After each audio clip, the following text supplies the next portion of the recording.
One night in August 2016, Kyoei was on a bus heading to his parents' house. Since he could not sleep, he pulled out his phone and started watching an official stream from Succeed Soft. During the stream, Succeed Soft announced the launch of a new game. Kyoei was surprised to learn that the scenario for the game was written by Koego Kyuichi, the theme song was performed by Nana, and the character designs were created by Akishi Mashino. The three of them were known as stars of the Platinum Generation. Kyoei was certain the production cost for the game must have been huge and the reaction from fans would be incredible. Kyoei had always loved games, anime, and light novels, and he had dreamed of working in that industry. In the past, he quit his office job and joined a Bisujo game development company, but the reality was far harsher than he had imagined. The games they made did not sell, and the company eventually shut down. By the next morning, the bus reached its destination. Kyoei got off and continued his trip on foot. At 28 years old, he was still single and broke. He had lost his job and could not pay his rent, so he used the little money he had left to buy a ticket to his parents' home. After arriving, he immediately lay down in his old room.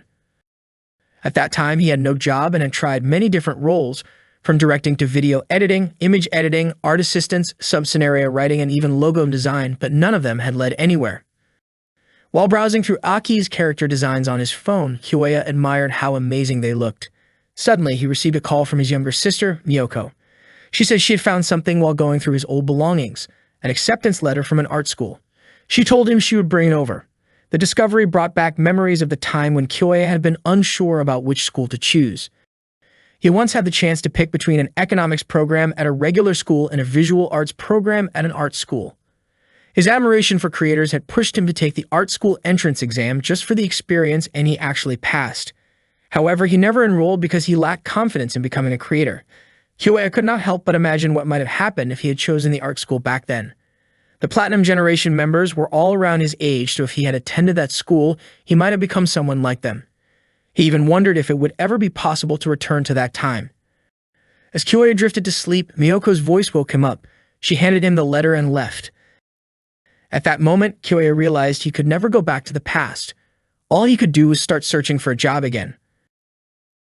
One night in September 2016, Kyoei was walking through the city after receiving yet another rejection message from a company he had applied to. His situation felt painfully unlucky. While crossing a bridge, he noticed a girl standing alone. She looked lonely, and when she began taking off her shoes, Kyoei panicked. Thinking she might be in danger, he shouted and ran toward her, pulling her back to safety. Later that night, they talked at a cafe. The girl introduced herself as Eiko. Kyoei apologized repeatedly, explaining that he thought she might have been trying to harm herself. Eiko was surprised and asked if she had really looked like someone with that intention. Feeling awkward, Kyoei admitted that she simply seemed lonely. Eiko eventually shared that she was dealing with a serious problem at work. One of her staff members had suddenly left during a critical time. It turned out that Eiko worked at a game development company and was searching for someone who could handle direction, image, and video editing and had general knowledge of web development. Kyoei said he might be able to help with those tasks. After a brief conversation, Eiko asked him to come to her office the next day. The following morning, Kyoei went to the address Eiko had given him. He was stunned when he arrived and saw that it was the headquarters of Succeed Soft. He lightly slapped his own cheeks to motivate himself, realizing this could be the chance of a lifetime. He then walked toward the building of Development Group 2. Inside, Kyoei met Eiko again. She greeted him warmly and introduced herself formally as the leader of Succeed Soft's second development group. Kyoei greeted her politely and could not hide his amazement. Even though Eiko might be younger than him, she was already leading a team, a remarkable achievement compared to where he was in life. Eiko explained what his work would involve and led him to the materials room, a space used to store reference items for new projects. The room was messy because of a shortage of staff. She told Kyoei that his first assignment was to organize the entire room. Although it sounded like a tough task, Kyoei was grateful to have found a new job. He immediately started sorting through the folders on the computer, arranging them in a clear order. By the end of the day, he had accomplished a lot, organizing files with both numbers and letters for easy identification, creating digital backups, storing printed copies on shelves, labeling toys and figurines, and logging everything into the computer. When Eiko checked the room, she admitted that Kyoei's work had exceeded her expectations. One day in September 2016, one of Kyoei's co-workers asked him for help to speak with a writer over the phone, saying that Kyoei's gentle and thoughtful approach was exactly what they needed. His presence in the office was truly helpful to everyone around him. His work results were excellent and always met the targets, and he never hesitated to lend a hand to others. Eiko felt genuinely happy to see him there. That evening, Eiko invited Kyoya out for dinner. She admitted that she was glad because back then, she once mistook Kyoya for someone who was about to jump off a bridge. They both smiled as they recalled that moment. Eiko explained that during that time, she had been dealing with a lot of worries and had grown tired of everything. She shared how the social game developers considered her team a budget burden and even disrupted their progress. Kyoya was surprised that anyone would do such a thing, especially since the project that year was such a major one. According to Eiko, some people simply didn't want to celebrate, and to those who didn't care, an anniversary might have felt like a pointless event. Eiko wanted to make sure the project would run smoothly because it was a significant collaboration with the Platinum Generation. She admitted that Kyoya's arrival at Succeed Soft had been a huge help to her. Kyoya told her that the project was very special to him as well. When Eiko noticed the wallpaper on Kyoya's phone, she immediately understood how much he admired the art of Akishima Sino. Eiko expressed her hope that Kyoya could become a permanent employee. According to his contract, after 6 months of work, he would be eligible for a full-time position. She also believed that Kyoya must be eager to meet the members of the Platinum Generation someday. One day in November 2016, while Kyoya was working, he overheard his coworkers talking about a delayed script. Suddenly, Eiko gathered all the employees to announce that the Platinum Project had been frozen by a decision from the board of directors. Shocked, Kyoya asked why such a thing had happened. Eiko apologized, saying there was little she could do. The staff members were deeply disappointed. All their hard work seemed to have been in vain, and many of them felt uncertain about the future of their team. Kyoya was stunned. Once again, he found himself facing another failure. He lowered his head in despair and accidentally dropped some documents on his desk. That night, Kyoya went back home with a heavy heart. His team had been disbanded, and his employment contract was canceled. Sitting alone in his room, he questioned what exactly had gone wrong with his life. His eyes wandered to a letter of acceptance from an art school, and he began to wonder what might have happened if he had chosen to attend that school instead. Perhaps he could have poured his heart into creating, thinking, and making something new. Perhaps he could have met the Platinum Generation, worked alongside them, and inspired each other. Frustrated, Kyoya threw the letter into the trash and cried, realizing it was all too late. Eventually, he fell asleep, only to wake up to the sound of Miyoko calling his name. When he opened his eyes, he thought Miyoko was just cosplaying, since she was wearing a high school uniform, even though she should have already graduated. Miyoko asked what he wanted to eat for the celebration. Kyoya was confused and had no idea what celebration she was talking about. Miyoko explained that he had looked so happy earlier when he was accepted into Umaka Art School. Kyoya, bewildered, replied that it had been 10 years since that happened. Miyoko, of course, didn't understand what he meant. Looking around his room, Kyoya noticed something strange. His bookshelf only had 7 volumes of Zero no Tsukaima, and several other books like Haganai, Asterisk, and No Game, No Life were missing. He also wondered why he still had a CRT monitor that he should have thrown away long ago. There was even a PlayStation 2 instead of a PlayStation 3. To his surprise, his smartphone had turned into an old flip phone. When he finally looked at the calendar, Kyoya realized that he was somehow back in the year 2006. For someone who always believed that time could never go backward and that life offered no second chances, it was shocking to find himself in the very past he had once wished to revisit, now with the possibility of making things right. Kyoya found himself back in the year 2006, and he decided to enroll at Umaka School of Arts. In April of that year, he officially began his classes there. Kyoya had no idea why this had happened to him. What he did know was that he had traveled 10 years into the past, returning to the exact moment when he was supposed to choose a university. Instead of dwelling on how strange the world could be, he chose to focus on shaping his own future. That day, Kyoya walked toward the place where he would be living during college. Carrying only the essentials, he set out to find his new residence. In his previous life, he had taken a safer, more conventional path because he doubted his own potential. That choice had led to many bitter experiences, so this time he decided to enroll in an art school to pursue the chance of a different outcome. Later that day, Kyoya arrived at the shared house called Kiriyami, which would now be his home. Before long, his belongings were delivered. He immediately began unpacking and organizing his room. After a while, exhaustion set in, and he decided to leave the rest for tomorrow. Taking a break, Kyoya grabbed a bottle of yogurt and drank it. He remembered his father's advice to eat more fermented foods like those containing lactic acid or natto because meals prepared while living alone might not always be balanced. While unpacking, Kyoya thought that becoming an art student might give him the chance to work with talented creators like Shino Akishima, Kyuichi Kawago, and Nana. Eventually, fatigue caught up with him and he fell into a deep sleep. Suddenly, he heard someone calling his name. Kyoei opened his eyes and was startled to see the president from his old workplace standing before him. The president urged him to wake up and reminded him that the Seiki Pura Ketsu project wasn't finished yet. Before he could process what was happening, debt collectors appeared and surrounded him. Confused, Kyoei thought it was all a misunderstanding. It turned out to be part of a film shoot. The president told him to run, saying that life was like filmmaking, where a second take could change everything. He encouraged Kyoei to chase after his bright future. In this second take, Kyoei sprinted toward the light, determined not to let his life end without trying again. Kyoei then woke up once more. As he opened his eyes, he saw a girl sleeping beside him. The scene felt oddly similar to a visual novel he had once worked on. At first, he thought he was still dreaming, but shock quickly set in, and he sat up abruptly. The girl slowly woke up too, rubbing her eyes. Kyoei stared at the cute stranger as she moved closer, surprising him. She was simply thirsty and reached for his yogurt without hesitation, enjoying it with delight. Curious, Kyoei asked who she was. The girl began to introduce herself, but before she could finish, she accidentally slipped and fell onto him. The noise startled the other residents of the house, and they rushed to check the source of the commotion. When they opened Kyoei's door, they were stunned to see the position the two were in. Kyoei quickly tried to explain the situation. The girl clarified that her futon hadn't arrived yet, so she ended up sleeping in Kyoei's room for the night.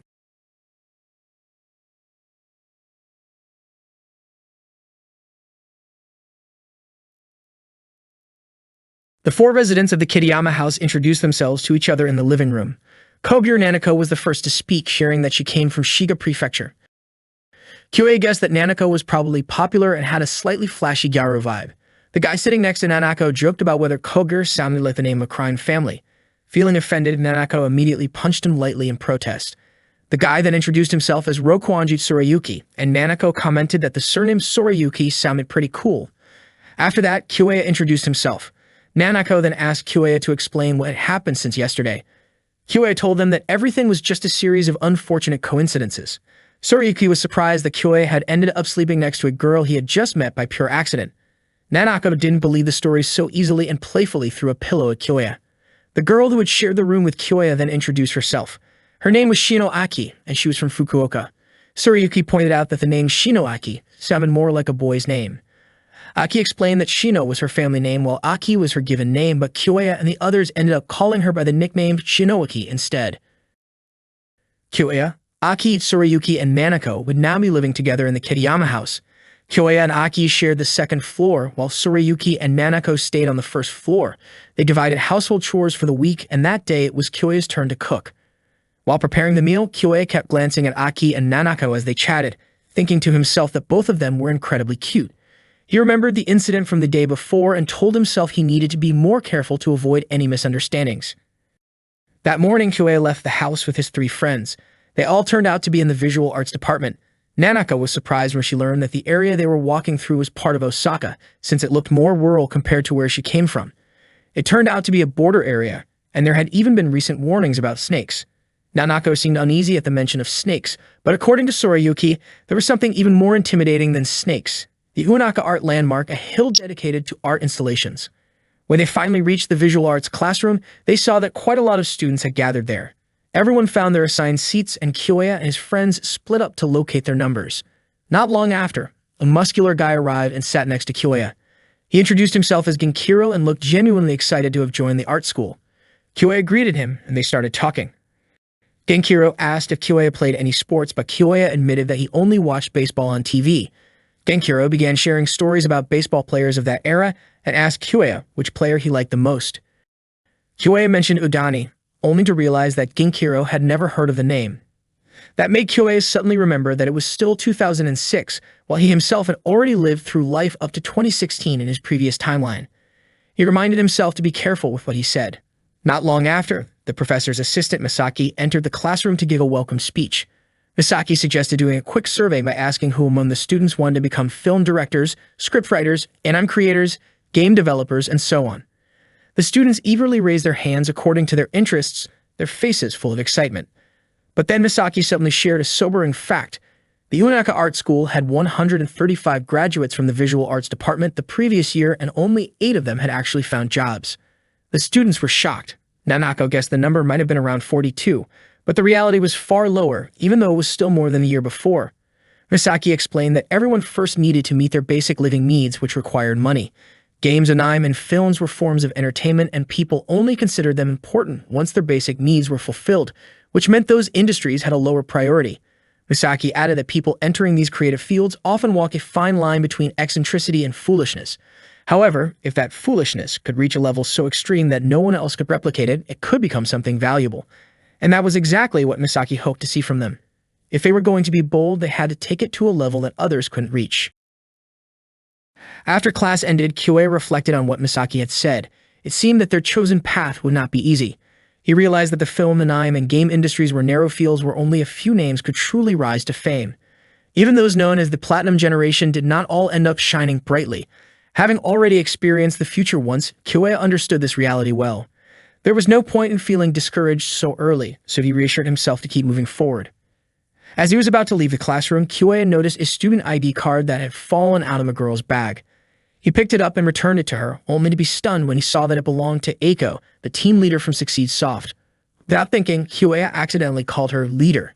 Eiko looked puzzled since she wasn't part of any club at school. Kyoei quickly apologized and handed her the card.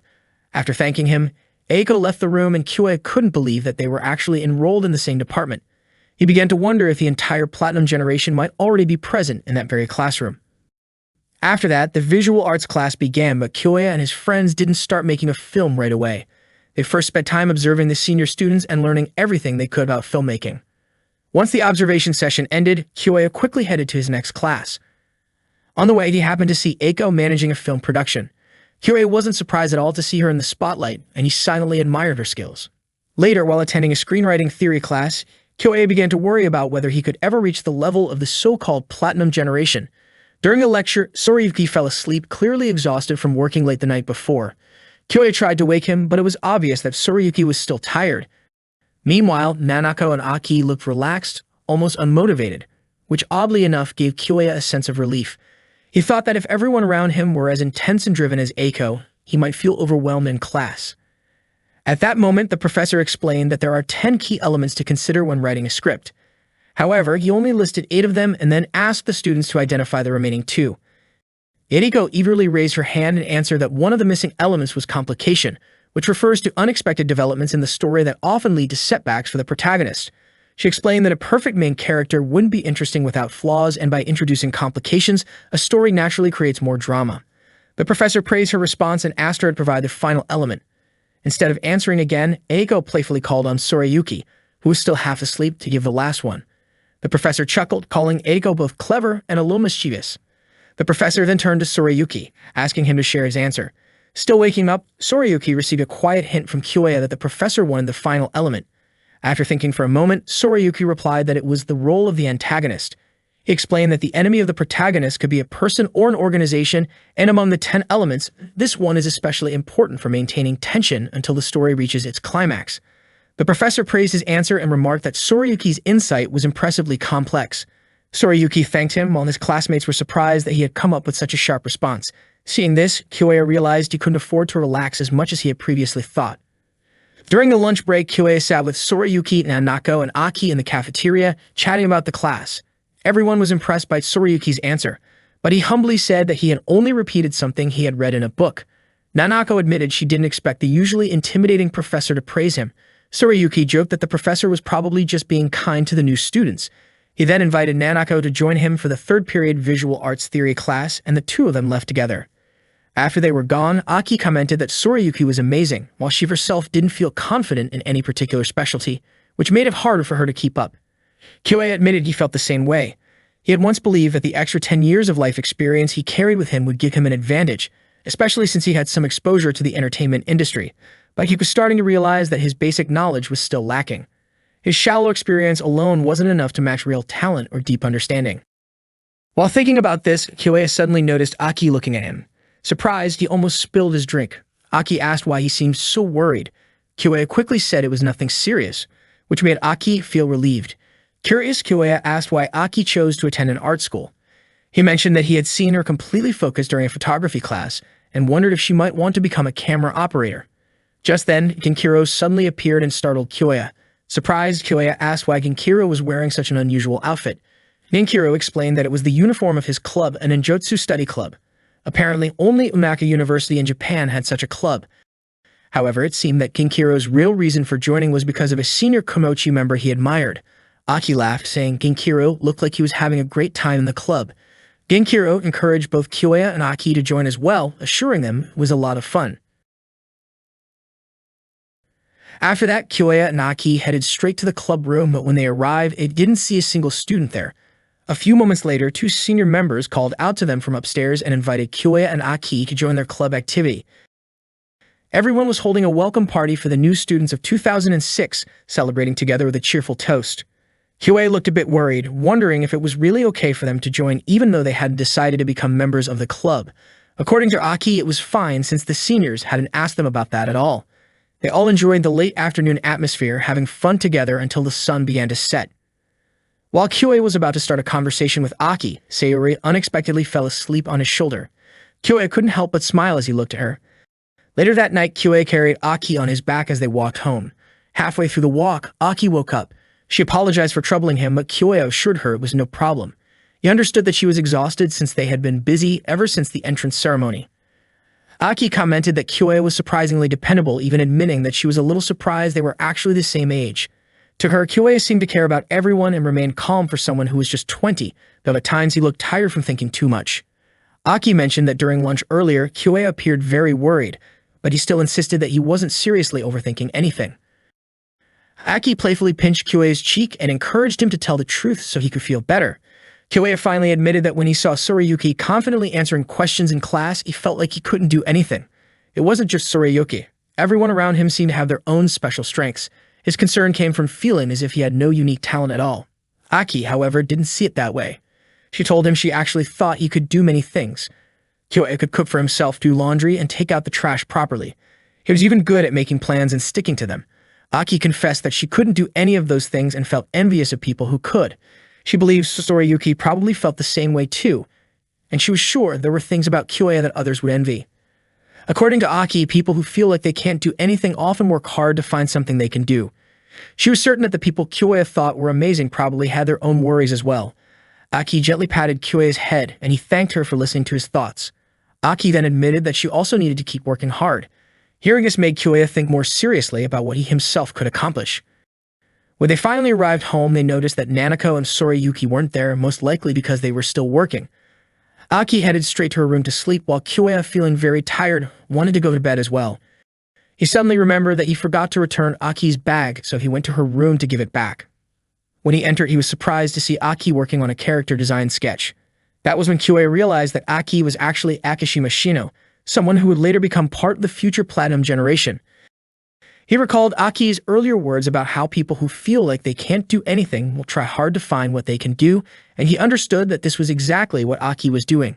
At that moment, Kyoya thought deeply about how he needed to discover something he truly wanted to do and something he could pursue with his own effort.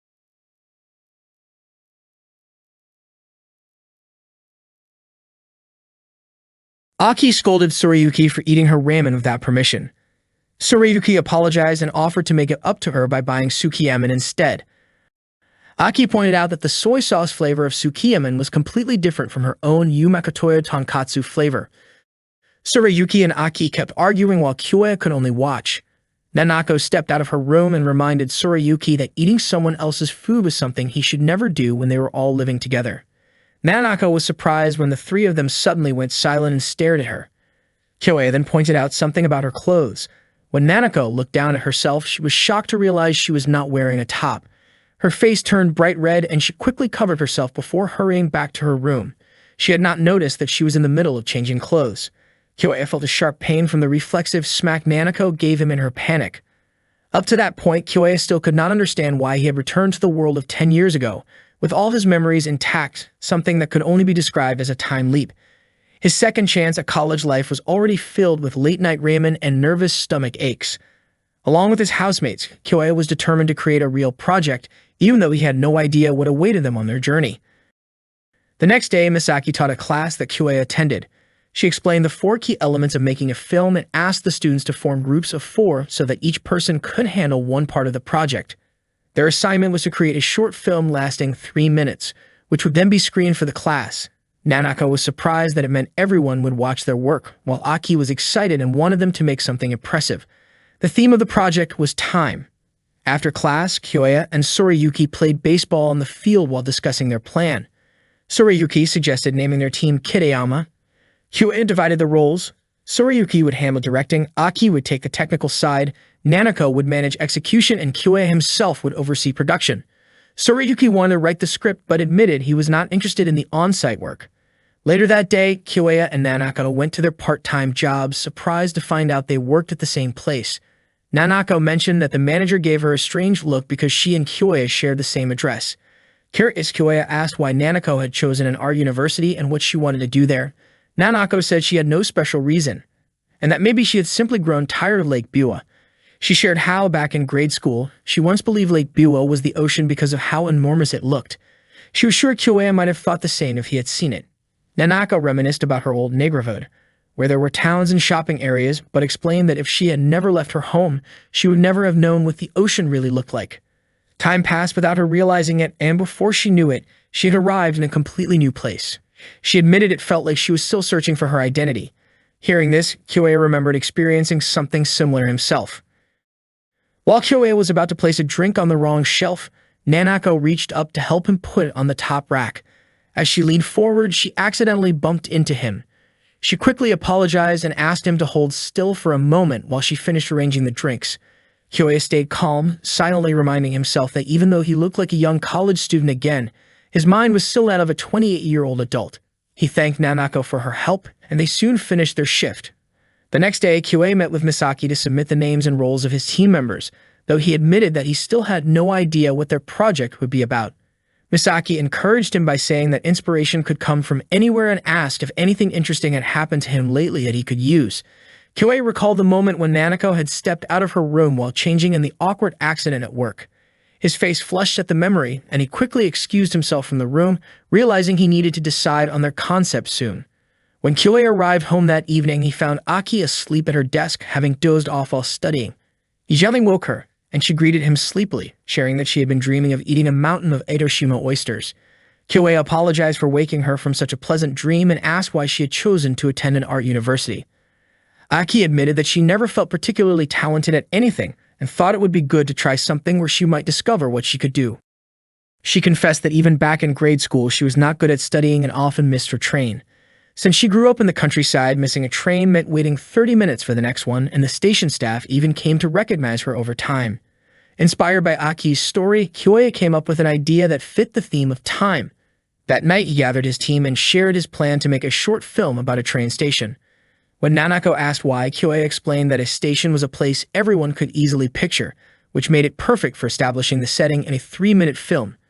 He felt that a station, where people come and go and time constantly moves forward, was the ideal backdrop for their project. Nanako agreed, and Aki also mentioned that everyone used the train.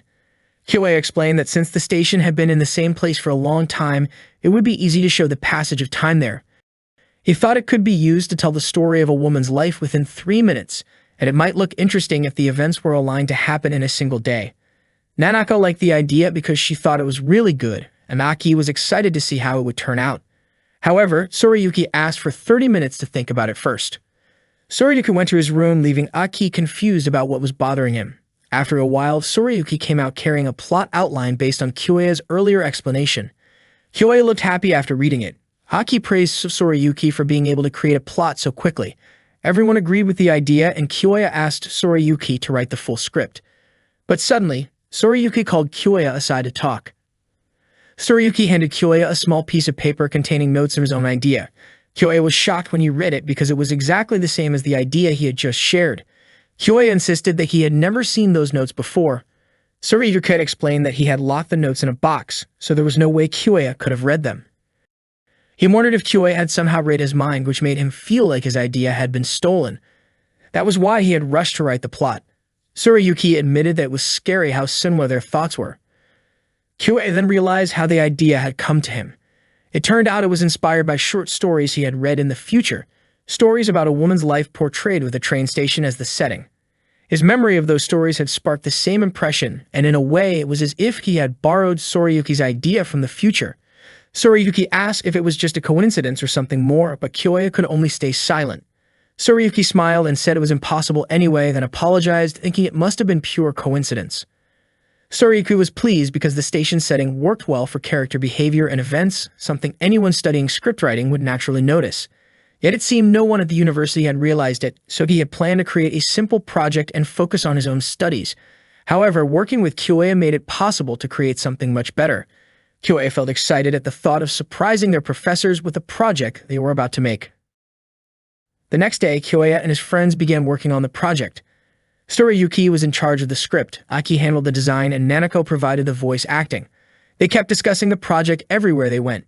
One day at a cafe, Kyoya asked Sorayuki to shorten the script because if they followed the current version, the film would exceed the 3-minute limit. He requested a rewrite, but Sorayuki hesitated. He explained that the script was already the result of careful thought and represented his best version, so it wouldn't be easy to shorten it. Instead, Sorayuki suggested that Aki adjust the storyboard to fit the limited time, and Aki agreed to try. He also asked Nanako to speed up her lines to help reduce the runtime, but Nanako was unsure if she could do that without testing it first. Sorayuki said they wouldn't know unless they tried. Kyoya began to worry because their project had a strict time limit. No matter how good the film turned out, if it went over the limit, they would fail. He wondered if this reason was enough to convince Sorayuki. Finally, Kyoya explained that if their project didn't follow the rules, they wouldn't receive a grade. Disappointed, Sorayuki reluctantly agreed to shorten the script. Before leaving, he asked if this was Kyoya's way of keeping their promise to create something truly great. Kyoya felt terrible after hearing that. Later, Kyoya walked around the school with Aki and Nanako. Nanako commented that Sorayuki was extremely perfectionistic and Aki told Kyoya not to worry too much about it. Suddenly, Nanako accidentally stepped on someone. It turned out to be one of their seniors, who asked them to escort him to the club room because he couldn't move due to hunger. When they arrived at the room, the door was suddenly closed by someone and a few people jumped out to surprise them. The seniors were overjoyed because their club president had successfully brought in new students, which meant they could avoid budget cuts for the 3rd year in a row. They apologized for tricking Kyoya and the others and begged Kyoya to join their club. Kyoya said he didn't have time to participate, but Aki showed interest and Nanako agreed to try if it was only a trial period. Kyoya was shocked by their responses. Hearing this, the seniors cheered in excitement. The club president then introduced himself as Takashi, a 5th-year student majoring in photography. He handed Kyoya a brochure about the club. After returning home, Kyoya still didn't have the courage to face Sorayuki in his room. Instead, he went to the station to observe the location for the film he planned to create. There he unexpectedly met Eiko. Eiko was surprised to find out that Kyoya's team was also planning to shoot a film at the station, just like her team. She was confident that her team wouldn't lose to Kyoya's, even though she didn't know what kind of film he was making. Eiko openly admitted that her team aimed to achieve the highest score. Not wanting to be underestimated, Eiko asked about his film's concept, the key elements, and how his team planned to use their 3-minute time limit. Since Kyoya was part of the production team, she felt he should be able to explain those details. Eiko reminded him not to take filmmaking lightly. After that conversation, Kyoya went to meet Misaki to submit the application form for his team's film project. Misaki immediately stamped the form and mentioned that she understood the kind of worries the production side usually faced. She had even heard about the arguments within Kyoya's team. Misaki then showed him a script from a previous project that had gained a lot of attention and even seemed like it could win awards. However, despite the initial excitement, the film's reputation ended up being poor. The director and cast apparently acted without proper coordination. The runtime was too long and the pacing was ruined, wasting the strength of the story. Misaki explained that a script is not a finished product, and when a project is still at the script stage, it doesn't mean it's doomed to fail. The real danger comes when the production side gives up. That's when a project truly collapses. Just like Eiko had said earlier, Kyoya needed to take the process of filmmaking seriously. Misaki also reminded him that everyone involved in creating a film is a creator, so there's no hierarchy of importance. Kyoya thanked Misaki and headed home. On the way, he realized that time might feel limitless, but nothing would ever change unless he took action. He immediately went to see Sorayuki and apologized, asking if they could talk things over once more. Sorayuki told him to do as he wished since the issue was already in the past. But Kyoya insisted that nothing had truly started yet. He agreed with Sorayuki's earlier words that they were only about to begin filming and editing, and he wanted to discuss everything again. Concerns about the runtime could be dealt with later. Hearing this, Sorayuki smiled and regained his motivation. Aki and Nanako felt relieved to see the two of them reconcile. The next day, the four of them went to the station to start shooting their video. However, something unexpected happened. The camera that Tsurayuki had borrowed turned out not to be a video camera. Tsurayuki was shocked to realize this mistake. Someone suggested finding another camera, but Kyoya rejected the idea because it would take too much time. Tsurayuki felt guilty, and Aki pointed out that there seemed to be no other option. Hearing that phrase, Kyoya was struck by how often he had said something similar in the past, words he had regretted for the last 10 years of his life. But now he had a second chance. He realized he had a choice. Either keep making excuses and achieve nothing, or keep moving forward for the next 10 years. Kyoya declared that they were not out of options.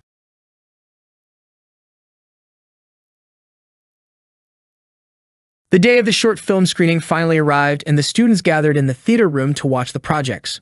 Nanako felt nervous just thinking about how their film would turn out. Kyoya apologized to everyone because he barely finished editing, and they never had the chance to preview it. Tsurayuki told him not to worry since he had already trusted Kyoya with everything. Nanako added that without Kyoya, they would not have been able to bring anything to completion. Aki confidently said everything would be fine. Before the screening started, Misaki gave them a few words of guidance. She reminded everyone that while this was part of a class assignment, once a piece becomes a finished work, it has to be ready for the audience's judgment. Everyone in the room was a creator themselves, so they had the right to react honestly, whether that meant laughing, clapping, or staying quiet. Misaki encouraged them to respond truthfully as students of visual arts. Kyoya thought to himself that in other words, if the film wasn't engaging, the theater would stay silent, and that would be the end of it. Suddenly, Eiko spoke up and said her team would not lose to Kyoya's. The screenings began soon after. Eiko's team's film played first and received a round of enthusiastic applause. Kyoya openly admitted how impressive Eiko's work was. Tsurayuki was surprised that a silent film could move the audience so deeply. Nanako hadn't expected that even without dialogue or sound, the protagonist's message could still be delivered so clearly. Aki commented on how visually beautiful the film looked. Kyoya acknowledged that in terms of polish and overall quality, Eiko's team was on a completely different level. Next, it was time for the Kitayama team's film. Aki worried that their film might be compared to Eiko's because both were set in train station. Kyoya silently hoped their project would receive a good reaction from the audience. As the film began, the audience was surprised to see that it used a series of still images edited in sequence to create the illusion of motion. That was the method Kyoya had to come up with. Earlier, he had told the team that they would try something different. Tsurayuki initially objected, pointing out that they were supposed to produce a video, not a slideshow. He even suggested changing the schedule, but Kyoya refused to give up. He asked everyone to trust him and assured them that their hard work would pay off. Kyoya spoke with such confidence because he had faced tough situations before. In the past, he once had to create a promotional video with almost no usable material. Back then, he managed by using After Effects, Premiere, and Photoshop, tools that were already available at the time. He was determined not to waste his friend's efforts. Kyoya then contacted Takashi to let him know he was interested in joining the photography club and asked Takashi to teach him how to take good photos. After that, Kyoya and Aki set up the camera positions following Takashi's instructions. Kyoya explained that they needed 100 photos per segment, which meant they would keep the camera fixed while taking shots. He then asked Nanako to act as usual once the clapperboard signaled a 2 to 3 second cue. He reassured her that he would capture the best frames from the continuous shots. Tsurayuki placed his full trust in Kyoya. Kyoya also told Aki that the composition he wanted would only work for still images. He knew it was a tough challenge but believed Aki could handle it. Aki admitted she wanted to meet his expectations. Kyoya also borrowed Nanako's digital camera to take 15-second bursts of still shots to piece together the story. During the shoot, Kyoya asked for Takashi's help to guide the process. Together with their classmates, they worked on capturing every shot until late afternoon.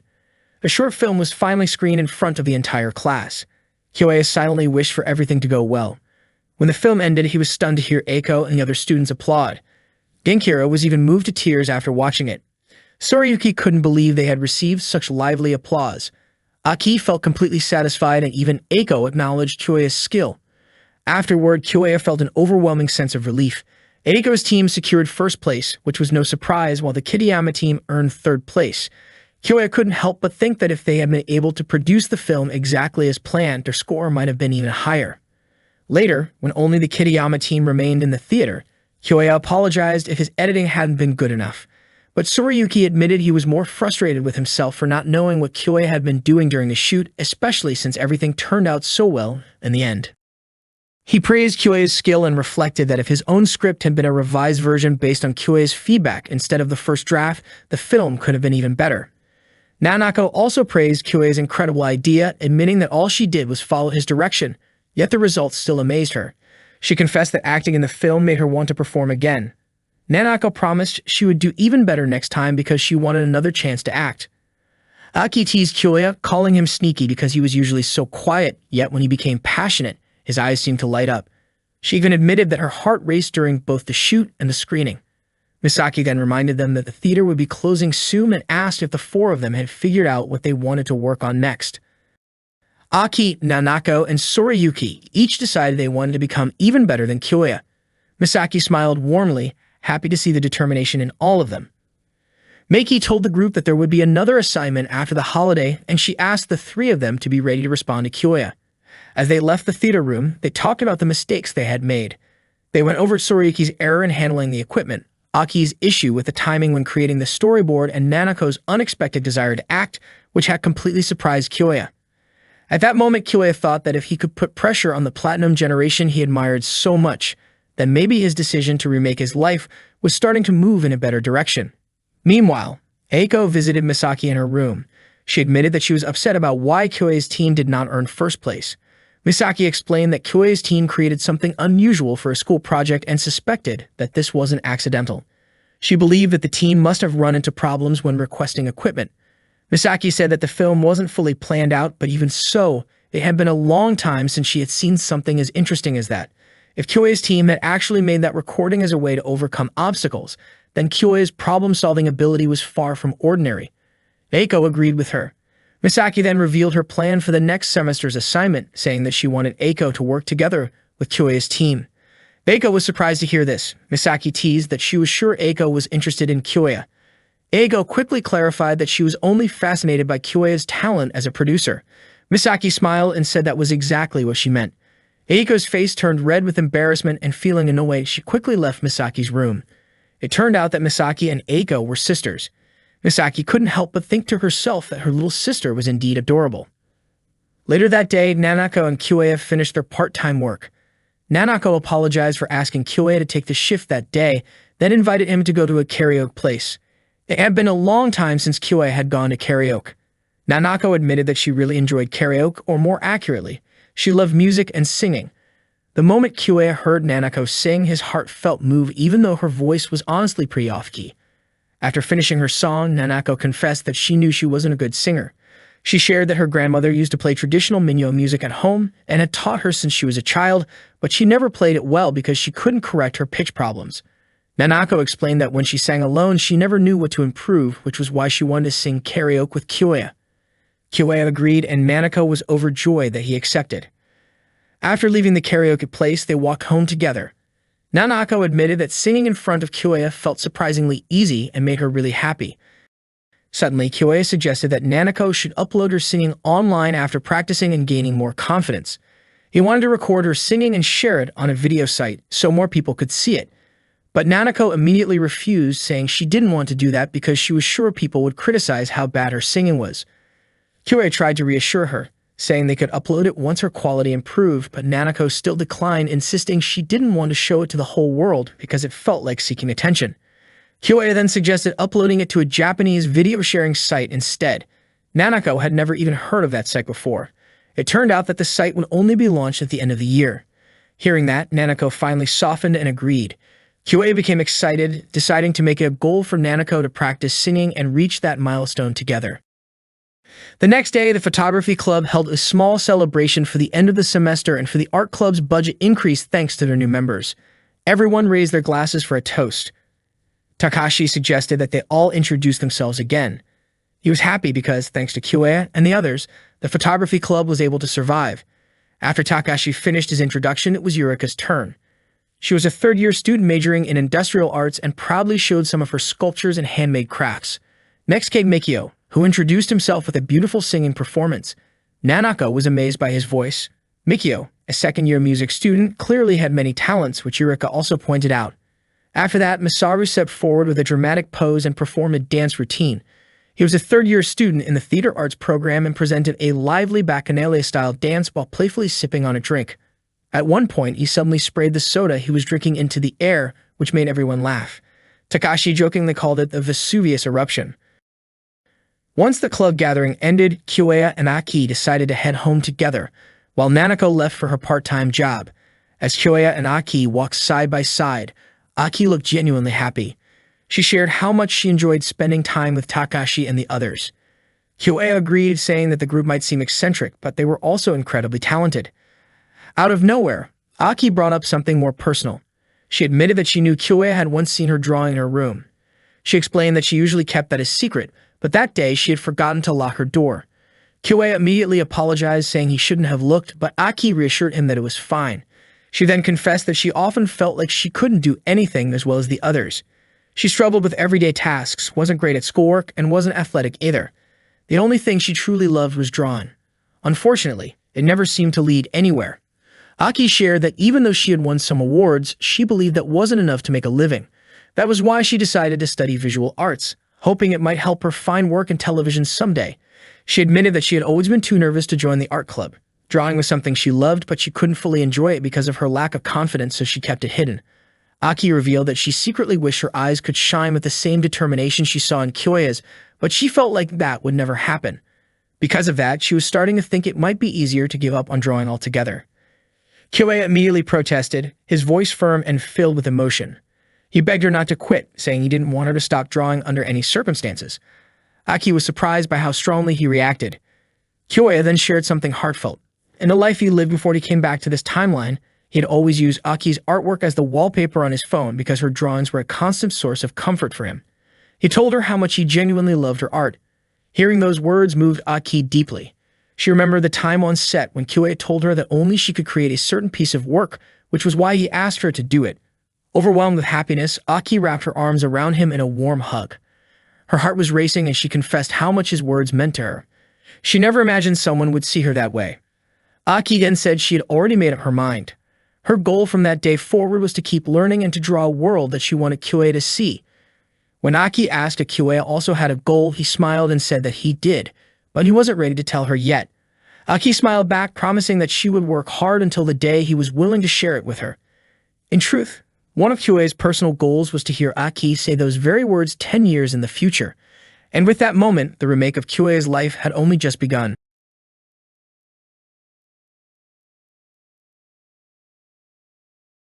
Entering the second semester, the visual arts students received another project.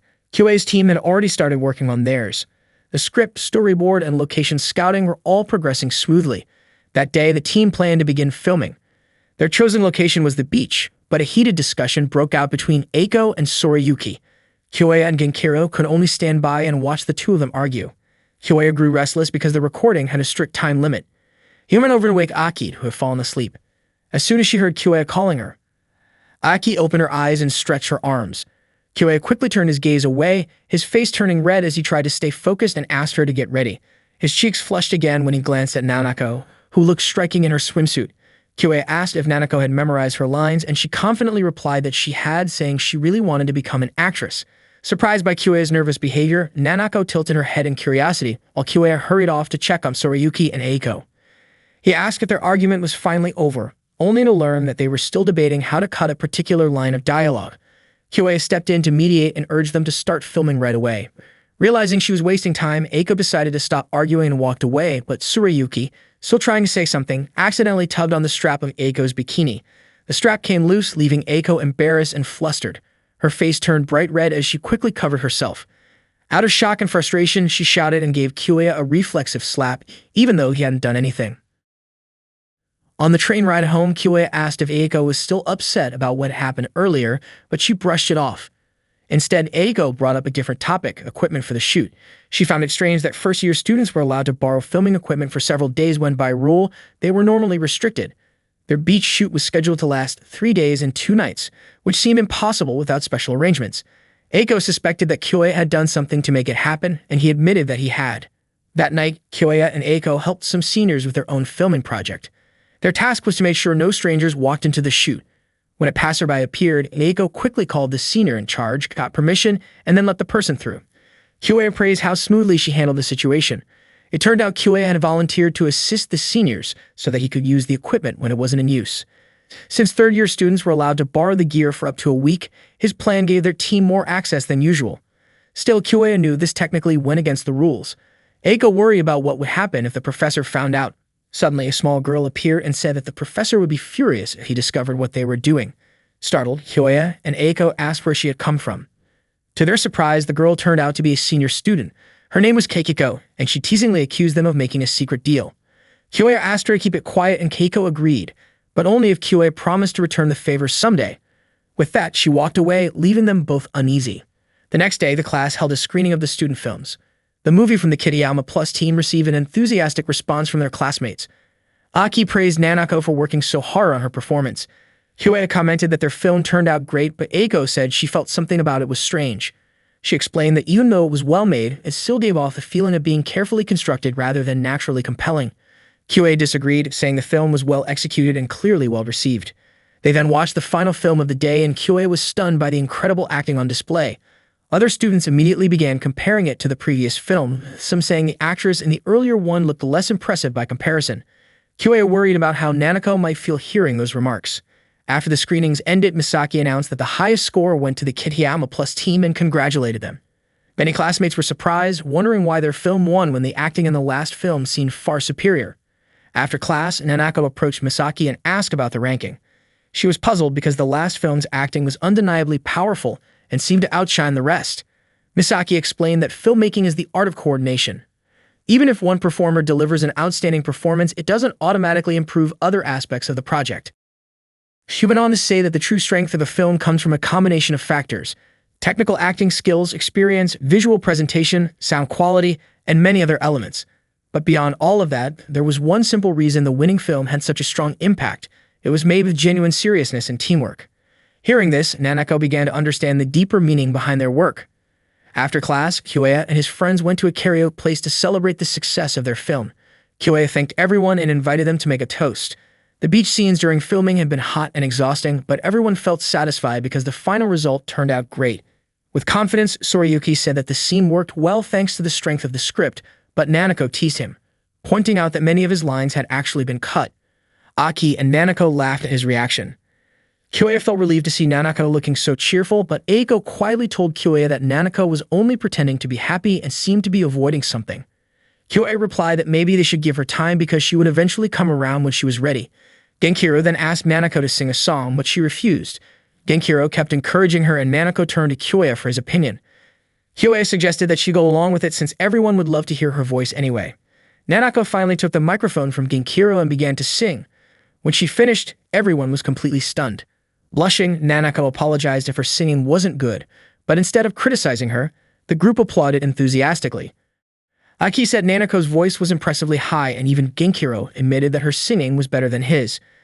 Sorayuki confidently added that Nanako's skill must have come from singing Minyu songs since she was a child. Nanako smiled shyly at the compliment. After that, Eiko took the microphone from Nanako and commented that Nanako never seemed to seriously want to become an actress, but rather she truly wanted to sing. Nanako was surprised and asked why Eiko would say something like that. Eiko explained that while Nanako's short acting performance in the film had been decent, it lacked real intention and depth. She had only just realized that Nanako's acting in the movie had felt a bit artificial. According to Eiko, Nanako's singing was so good that it was obvious she had been practicing since she was young. Eiko wondered why Nanako didn't follow her true passion for music and instead chose acting. Eiko believed it was because Nanako was afraid of taking something she loved too seriously only to fail. Acting, on the other hand, gave her easy praise and allowed her to hide behind a safer choice. That, Eiko said, was Nanako's real struggle. Nanako, feeling cornered, told Eiko to stop talking. She admitted that she had loved singing and had been surrounded by music since she was a child, but she had always struggled with pitch. If she had been capable of it, she would have pursued singing long ago. Eiko then asked why Nanako chose the visual arts department instead of the music department if singing was what she truly loved, questioning why she ran away at such an important turning point. Kyoya explained that Nanako had been practicing several times because she often came to karaoke with him, but Eiko questioned whether Nanako had actually received proper training. To Eiko, those casual sessions couldn't really be called practice, more like pretending to try. Eiko urged Nanako to face her true passion if she really wanted to pursue it seriously, saying she should use her talent as her real strength instead of settling for acting just to get a bit of praise. Frustrated, Nanako looked as if she might slap Eiko, but Kyoya quickly stepped in to stop her. Eiko calmly said that Nanako was free to hit her if she wanted because she knew her words were harsh enough to deserve an angry reaction. Nanako, still upset, stormed out of the karaoke room, and Eiko soon followed, saying that if Nanako wished, she would leave the team. The next day in class, Nanako looked gloomy. After the lesson ended, Kyoei tried to talk to her, but she turned him down. Later, Kyoei discussed the situation with Soriyuki and Aki. Soriyuki admitted he didn't expect Eiko to be so blunt, but Aki revealed that she also hoped Nanako would choose singing because it was what Nanako truly cared about. That was why Eiko's words had hit her so hard. Soriyuki said Nanako would eventually have to face the truth herself rather than regret it later. She needed to make a decision, give it a try, and if it didn't work out, it would be better to stop than to keep running away. After sharing his thoughts, Soriyuki left for work, clearly exhausted from back-to-back shifts. Later that day, Eiko met Kyoei at a cafe. Kyoei refused to let her quit the team. Eiko admitted she felt bad for Nanako and didn't want to cause Kyoei more trouble, but Kyoei insisted that what Eiko said was something Nanako needed to hear. He told Eiko not to worry about Nanako still being down. Eiko then confessed that she actually felt jealous of Nanako, who had a natural talent that shone brightly and had been honing it since childhood. What made Eiko angry was that Nanako acted as if she didn't care, even though she clearly possessed a gift. Eiko described Nanako's voice as expressive and captivating, capable of mesmerizing anyone. On top of that, Nanako was beautiful and charismatic, someone who truly looked like a star. Kyoei reassured Eiko that Nanako would not give up and that she was stronger than she seemed. At school, Kyoei later spotted Mikio and Masaru preparing for the upcoming school festival concert, since the three of them were part of the organizing committee. Curious, Kyoei asked Takashi about the event. Takashi happily explained that ever since the school was founded 40 years ago, all students had taken part in a huge 3-day annual celebration that attracted tens of thousands of visitors. Naturally, the art club also participated. Takashi was surprised that Kyoei didn't know about such an important tradition. While Takashi spoke with a bit of pride, Kyoei playfully gave him a light tap in response to his smugness. Yurika then revealed that their club usually borrowed a classroom to host an art exhibition, but this year, Takashi had secretly submitted a wild idea for the festival. It turned out that he proposed a maid cafe because he had always dreamed of seeing cute girls wearing maid outfits, taking pictures, and chatting with guests. Yurika immediately pulled Takashi back, telling him not to join the conversation. She said that they could not change the proposal and admitted that she had no idea how to recruit anyone. Takashi excitedly mentioned that he really wanted to meet a girl with pink hair, but Yurika quickly stepped on his head to stop him. This made Kyoei remember Keiko, so he asked Yurika about the girl with pink hair. Yurika said she had seen her before and that her name was Keiko. Just then, Keiko suddenly appeared right beside Kyoei. Takashi was thrilled and asked Kyoei who she was. Keiko explained that it had been a while since she last visited the art club room and asked if Hiro still came around. Yurika replied that Hiro had graduated 3 years ago. Yurika then asked Keiko why she had come to the club room. Keiko said that she wanted Kyoei to help her create a game and handed him her business card. Takashi pointed out that Hallucigenius Soft was a famous group. Keiko said she wanted Kyoei to guide her team, explaining that she had heard Kyoei was skilled in production. Kyoei also dreamed of making a game, but at that moment he could not accept the offer. Keiko understood his reason and told him to contact her if he ever changed his mind. She said she would keep her promise until then. Before leaving, Keiko gave him a game created by Hallucigenius Soft. When Kyoei tried the game at home, he was surprised that its quality matched that of commercial releases. The experience reminded him of the time he had worked at a game development company, and a sudden idea came to mind. He immediately went to Nanako's room and called out to her, but Nanako refused to see him. Kyoei kept asking while Nanako felt broken inside and did not want to talk to anyone. Kyoei told her that he had found something very important to him, and he would not give up until he shared it. He played a song that featured Nanako's own singing, with only a slight adjustment to the pitch. Kyoei explained that Nanako's voice had incredible potential. Moved by his words, Nanako opened her door and began to cry. She thanked Kyoei, admitting that she had never liked her own singing because her pitch was always off and it never sounded the way she wanted. That was why she had thought about using her voice for acting instead, but she now realized that it was not the right path. She finally understood what Eiko and Misaki had told her. Nanako admitted that she could not surpass someone who was serious about singing, and she realized that her acting could not truly touch people's hearts. Nanako then said that she wanted to learn and practice singing seriously, with the goal of performing many songs that could move others. Kyoei assured her that she could definitely achieve that. He held Nanako's hand and shared his idea. Nanako's face turned red as she said that she trusted Kyoei and asked him to help her with her singing. Kyoei told her that she was the one who needed to put in the effort and promised to do everything he could to support her. Nanako smiled and promised that she would definitely take action and do her best.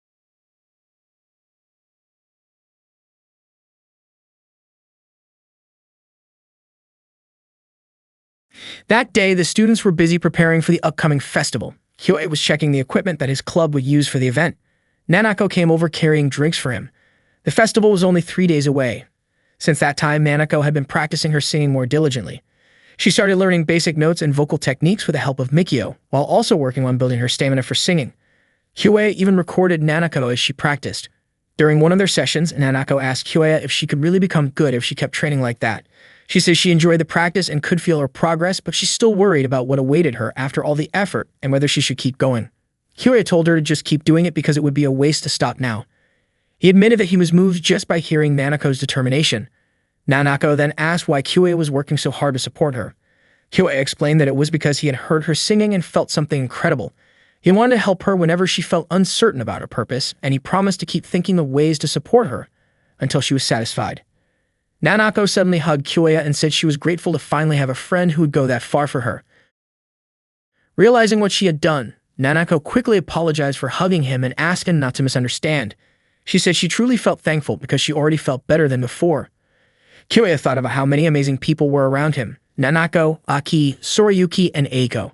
They were all working hard to create something extraordinary. Perhaps that was the reason why Kyoei had traveled 10 years back into the past. The next day, the Unaka Art School Festival finally began. The 3-day event drew large crowds of visitors. It was a historic celebration in the Kansai region, featuring special exhibitions, art displays, independent film screenings, and concerts. Genkiru handed Kyoei a pamphlet for a historical play and revealed that he would be performing in it, asking Kyoei to come watch. Meanwhile, Nanako and Aki greeted Kyoei when he arrived at the maid cafe. Kyoei was captivated by how they looked in their costumes. Nanako became flustered when she noticed Kyoei staring at her like that. Unexpectedly, Keiko also showed up in a maid outfit. She decided to help their club after hearing they were short on staff. Keiko asked how she looked and Takashi commented that her appearance was absolutely perfect. Keiko reminded Kyoei that he now owed her 2 favors. Visitors crowded into the maid cafe to see the charming maids. Aki, Nanako, and Keiko cheerfully served customers, keeping the atmosphere fun and lively. Yurika apologized to Kyoei for making him handle cooking and taking orders, explaining that Mikio and Masaru were busy with the concert committee. At one point, Takashi tried to secretly take an inappropriate photo of Keiko. Yurika immediately kicked him, snatched his camera, and called him out for being inappropriate. Later, Aki approached Kyoei and gently wiped a grain of rice from his cheek. The maid cafe turned out to be a huge success, drawing so many guests that Kyoei and the others barely had time to explore the rest of the festival. That night at home, Nanako and Aki were exhausted after working 2 days straight. Sorayuki dropped by and was surprised to see how tired they were. He asked if working at the maid cafe was really that exhausting. Kyoei explained that the place had been so packed with visitors that they barely had time to rest. Nanako joked that it felt more like overtime work than a festival. Kyoei said their sales goal had already been reached in just 2 days and mentioned that he would ask Takashi if they could close early the next day. He also invited Sorayuki to come by because the festival was far more exciting than he had expected. Nanako encouraged Sorayuki to take a break once in a while because it was not good to keep working non-stop. Although Sorayuki was not too eager to change his routine, he admitted that he did not want to miss the screening of the intense dinner party film, and he was also curious to see Nanako, the former delinquent, dressed as a maid. Annoyed by the teasing, Nanako playfully punched Sorayuki for making fun of her past. Hearing the commotion, Aki woke up and she and Kyoei could only smile at the friendly argument between Sorayuki and Nanako. The next day, Eiko visited the maid cafe stand. Kyoei noticed her and immediately greeted her, surprised that she had come to the festival. He suspected she was there for a reason. Eiko explained that she came to watch the intense dinner party film and also wanted to apologize to Nanako. Kyoei said he felt there was no need for her to apologize because Nanako had already become serious about singing and Eiko's words had actually sparked that change. Kyoei invited Eiko to stop by the maid cafe, but she declined since the movie was about to start. Before she left, Kyoei asked her to listen to Nanako's singing someday. Eiko agreed as long as Nanako continued to take her singing seriously. Later that day, Kyoei and Aki went to watch the historical play. As the performance neared its end, they still had not seen Genkiru, even though he had said he would be part of it. To their surprise, Genkiru turned out to be playing the role of a tree in the stage props. After the play, Kyoei and Aki sampled food from various stalls and visited the art exhibition, haunted house, and painting gallery. Kyoei was impressed by the fine arts department's work. Everything in the exhibition was crafted with incredible dedication. Aki stopped to admire one particular painting and Kyoei joined her. The artwork was stunning with a delicate atmosphere and an almost transparent quality perfectly suited to Shinoaki's style. Curious about the artist, Kyoei discovered that the painter was Yamashina Kazu. He wondered where he had heard that name before. Suddenly, Kyoya felt dizzy and collapsed, leaving Aki shocked as she tried to wake him up. Meanwhile, Nanako was enjoying a concert at the maid cafe. Not long after, Sorayuki arrived and asked if the cafe had already closed. Unfortunately, he missed the chance to see all the cute maid performances, but he admitted that he was satisfied just seeing Nanako. At the same time, Kyoya slowly opened his eyes and saw Aki's face right in front of him. Aki noticed that Kyoya must have been exhausted from working non-stop. Kyoya was surprised to find himself resting on Aki's lap. He tried to get up, but Aki gently asked him to stay and rest a little longer. She softly ran her hand through his hair, saying that he was mature and capable of so many things. Aki confessed that she loved the words he had once told her, when he said he admired her art and asked her not to stop creating. Their faces moved closer, almost close enough for a kiss, but the sudden ringing of Kyoya's phone broke the moment. It turned out the senior members were calling him to discuss an urgent problem. Kyoya and Aki quickly went to meet them. The issue was that the closing guest performer had canceled. Misaru explained that the concert committee had planned for Mori Shogo to be the special guest. Mori Shogo was a big-name artist who normally would never agree to a simple school festival. Misaru revealed that he had managed to contact Mori Shogo before his break and received a positive response. However, they suddenly got word that Mori Shogo could no longer come because the festival coincided with a televised music event. Since the guest appearance hadn't been officially announced, Mori Shogo asked them to find a replacement instead. Naturally, the concert committee was disappointed. Keniko suggested that they should simply invite someone else, but Misaru questioned who could possibly fill such a role. Keiko pointed out that in an art school, there must be plenty of talented people willing to sing. Kyoya then proposed that Nanako should perform. Everyone was stunned by the suggestion. At that moment, the band Prince of Persia finished their performance. The concert host announced a 15-minute break before the arrival of the secret guest, which made the audience even more excited. Nanako nervously asked if Kyoya was joking, but he assured her he was completely serious. After all, she was the only one among them who could sing. Misaru didn't immediately agree. Mikio added that even though Nanako's voice had a slightly rough quality, it carried a strength that could truly move people's hearts. Misaru warned that if something went wrong, the entire event could fall apart, so Nanako needed to be fully prepared if she chose to take the stage. He then left the top with a backup band. Nanako began to feel overwhelmed, convinced that it was impossible. She thought she could never suddenly perform in front of everyone, especially as a replacement for a professional. Kyoya tried to calm her down, but Nanako shook her head, frightened that people might say she was terrible and laugh at her. Terrified, she ran off and Kyoya immediately chased after her, promising the others that he would bring her back. He asked the team to stall for as much time as possible. As he ran after her, Kyoya reflected on his extra 10 years of life experience. He knew that things often felt impossible at first, and that letting regret take over only left a bitter taste. He didn't want Nanako to go through that same pain. He eventually found her standing silently by the lake. Meanwhile, the concert host was shocked when Mikio informed him that the secret guest had officially canceled. Sorayuki, however, felt certain that Nanako would not run away from the pressure and would eventually perform. To buy more time, Sorayuki decided to entertain the crowd by performing as a clown.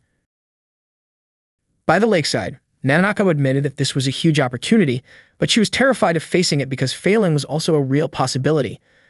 Kyoya reassured her that she wouldn't fail. Nanako was puzzled by how he could be so confident in her. She explained that even though she had practiced a lot, she had never sung in front of hundreds of people before. The thought of being judged by so many made her feel paralyzed with fear. She confessed that she was scared she might completely break down.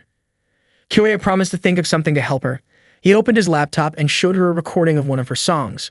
Back at the stage, Sorayuki and Aki were entertaining the audience with magic tricks.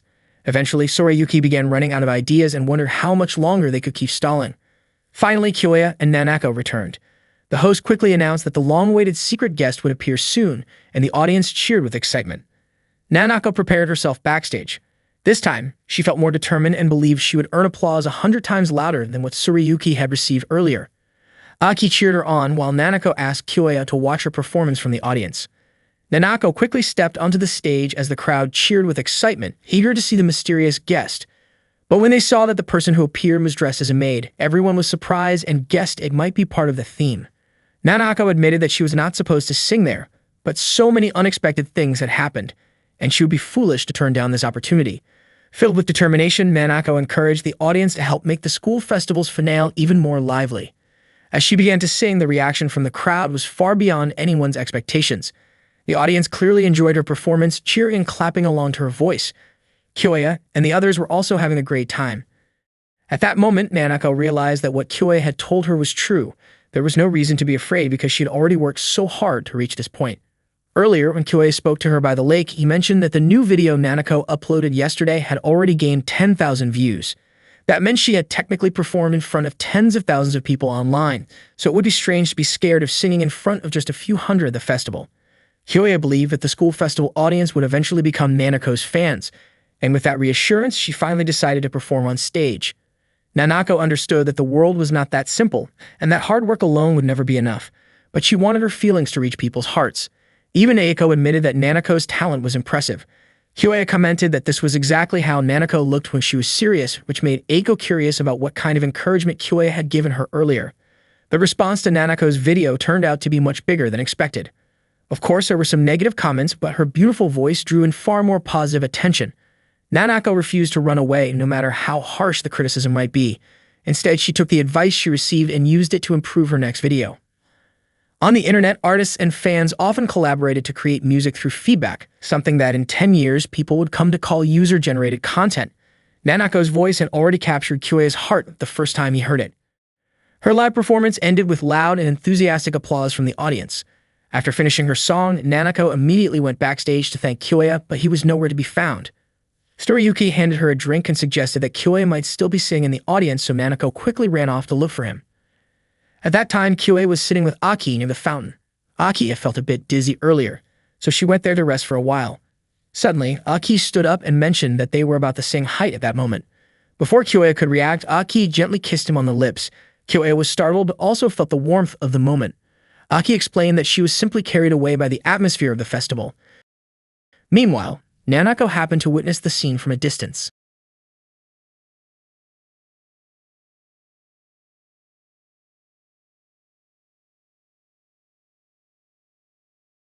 That morning, Kyoei woke up to find Aki lying on top of him, which made his face turn red in surprise. Not long after, Aki also woke up and greeted him. She explained that she had come over the night before to review some materials but ended up falling asleep. Aki apologized for dozing off, though she admitted that the unexpected nap actually gave her a new idea for her illustration. Suddenly, Aki closed her eyes and slightly puckered her lips, giving Kyoei a silent signal that she wanted to share a kiss. Just before anything could happen, Nanako's voice called out, asking Kyoei to come down for breakfast. Nanako opened Kyoei's door without warning, startling him.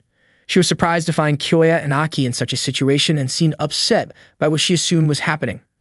Kyoei tried to explain the misunderstanding, but Nanako, clearly annoyed, told them to hurry downstairs for breakfast. Aki, puzzled, wondered why Nanako appeared so angry. During breakfast, Kyoei mentioned to Soriyuki that he had not been attending class much lately. Soriyuki had explained that his part-time job shifts had been keeping him busy, but Nanako suspected that he was just skipping classes. Soriyuki denied it and teased Nanako by calling her silly, which quickly turned into their usual playful argument. Aki, on the other hand, worried that Soriyuki might be sick, but he assured everyone that he was perfectly healthy. Relieved, Aki smiled warmly at Kyoei, while Nanako looked slightly annoyed by their closeness. Soriyuki promised that he would attend class the following week, but when the time came, he still didn't show up. The next day, as Kyoei was leaving for college, he saw Aki trying to persuade Soriyuki to take a break. Kyoei asked what was happening, and Soriyuki explained that Aki kept insisting he needed rest even though he felt fine. Aki disagreed, saying she had seen how pale he looked and that he had even vomited earlier in the restroom. Soriyuki claimed it was nothing more than overeating the day before, so there was no need to worry. However, his body suddenly weakened and he collapsed. They immediately took him to see a doctor. After the checkup, Soriyuki said he was fine, but Kyoei urged him to rest as the doctor had recommended. Soriyuki apologized for troubling Kyoei and asked him not to worry anymore. Concerned, Kyoei questioned why Soriyuki was pushing himself so hard to the point of harming his own health. Soriyuki avoided the question, saying it was none of Kyoei's business. Kyoei persisted, hoping he might be able to help, but Soriyuki finally shouted in frustration, insisting that Kyoei could not possibly understand. Soriyuki then revealed the truth. He had been fighting with his parents and was now paying for his own tuition. Coming from a family of doctors, his parents wanted him to follow in their footsteps, but he had run away from home because he refused to become a doctor. Because of this situation, he could not receive a scholarship and had to take on multiple jobs to cover his expenses. He admitted that it was his own fault for skipping classes, but explained that if he stopped working, he would have no way to pay for school and nothing left to hold on to. Soriyuki felt as though there was no way out. Kyoei reassured him that there had to be another path and began thinking of a solution. After a moment, Kyoei suggested an idea to help Soriyuki earn money on his own. Tsurayuki laughed in disbelief, amazed that Kyoya always seemed to turn hopeless situations around. He wondered if Kyoya was joking and accused him of meddling in other people's problems, certain that Kyoya could never truly understand. But Kyoya calmly insisted that he had a plan even if Tsurayuki could no longer see any hope. That day, Kyoya shared his proposal. They would create a game together. The game would be a doujin game, an independently made computer game typically sold at special events. Kyoya explained that doujin games were different from those sold by retailers since they were created by small groups of individuals and distributed directly to fans.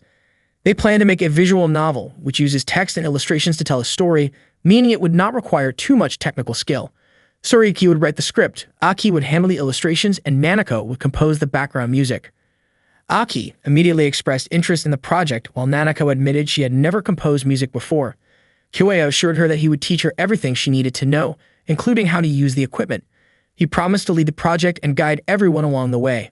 Aki felt relieved knowing Kyoya was in charge. Tsurayuki apologized for driving them into his personal problem, but Aki told him not to worry, and Nanako playfully teased him, saying she had never seen this side of him before. Later that afternoon, Kyoya met Keiko at a cafe.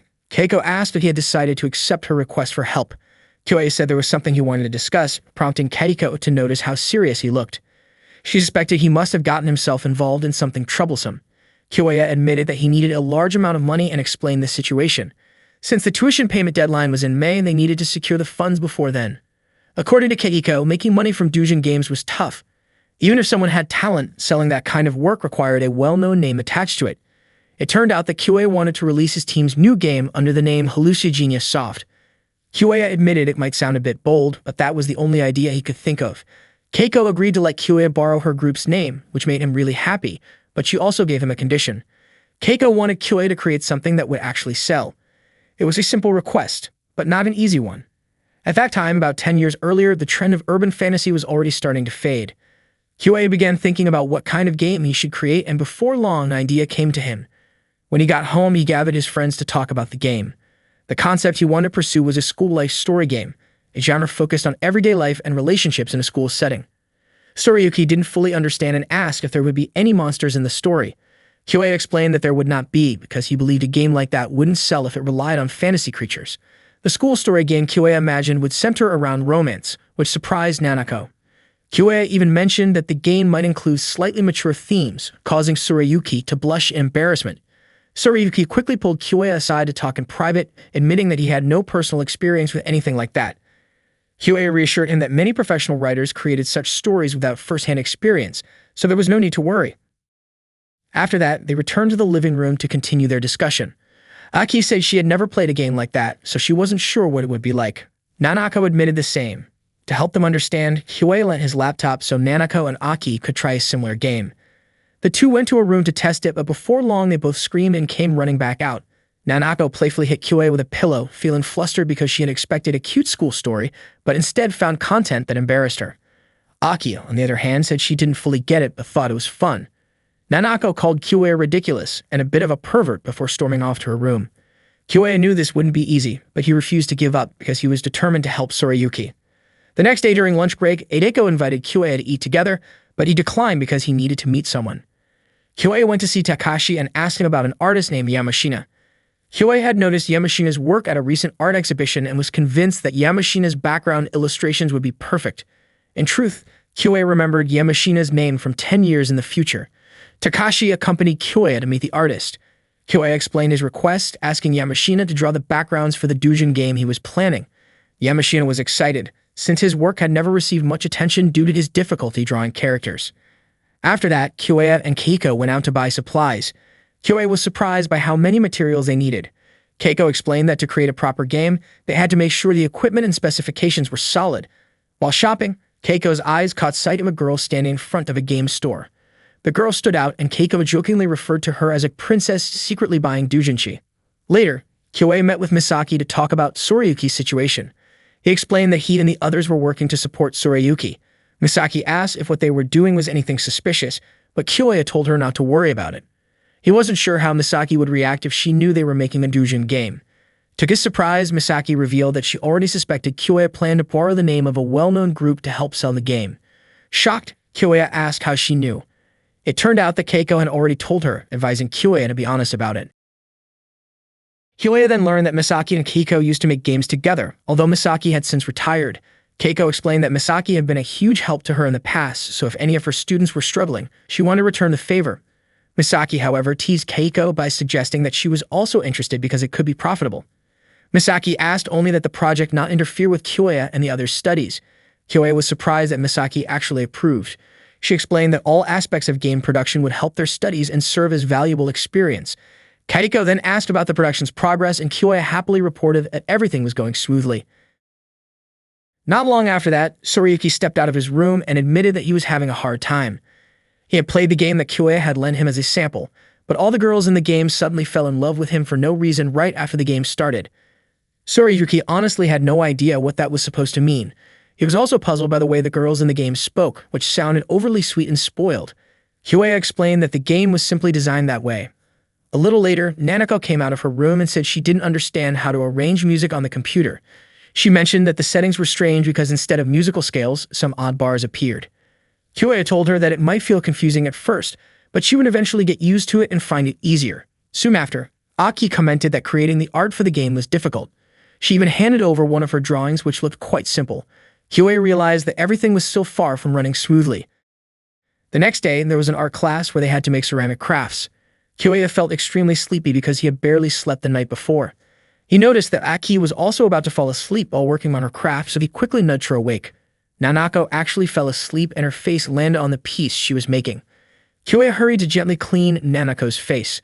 Sorayuki was drowsy as well and ended up shaping his clay into something odd, prompting Kyoya to wake him up too. Eiko, noticing their condition, became curious and felt certain that something must have happened to Kyoya and his friends. During the break, she approached Kyoya and asked what was really going on and why he and the others had been half asleep in class. Kyoya apologized and explained the situation, asking Eiko not to tell anyone else because it wasn't something that needed to be spread around. Eiko asked if there was anything she could do to help. Feeling grateful, Kyoya requested her assistance with the script, the art, and the opening sequence. Later that evening before leaving, Eiko mentioned that Kyoya was capable of many things and quite smart, but sometimes he overdid it. She wanted to make sure that he was truly doing okay. That night, Kyoya worked together with Sorayuki. While reviewing the script, Sorayuki asked Kyoya to check what he had written. Kyoya noted that the writing felt a bit stiff and overly narrative, so he suggested adding more dialogue. Sorayuki agreed to revise it. Not long after, Nanako called out that dinner was ready, prompting Kyoya to head out first while Sorayuki said he would follow shortly. The next morning during breakfast, Aki shared that she had seen some strange people in the university parking lot. She described a large black car stopping, and from it emerged a big man dressed in black and a cute girl wearing a fur coat. Kyoya was surprised to hear this. Aki wondered if they were also art students. Nanako guessed that the girl might be like a Yakuza princess. Kyoya admitted that the scene sounded familiar. Sorayuki then asked if the girl was wearing a white beret, had short hair, and looked like someone from a wealthy family. Aki confirmed the description. Sorayuki immediately went into his room and began packing his things. Kyoya and the others were confused by his sudden actions. Sorayuki said that he needed to disappear for a while and would explain later, but just as he opened the door, the big man and the girl in the white beret were already standing outside. Aki quickly pointed out that the girl was the same one she had seen yesterday. The girl instantly hugged Sorayuki tightly, saying she had missed him so much. Sorayuki tried to free himself, but Sayori continued to hold on to him warmly. Seeing Kyoya and the others, the girl then introduced herself as Sayori, Sorayuki's fiancée.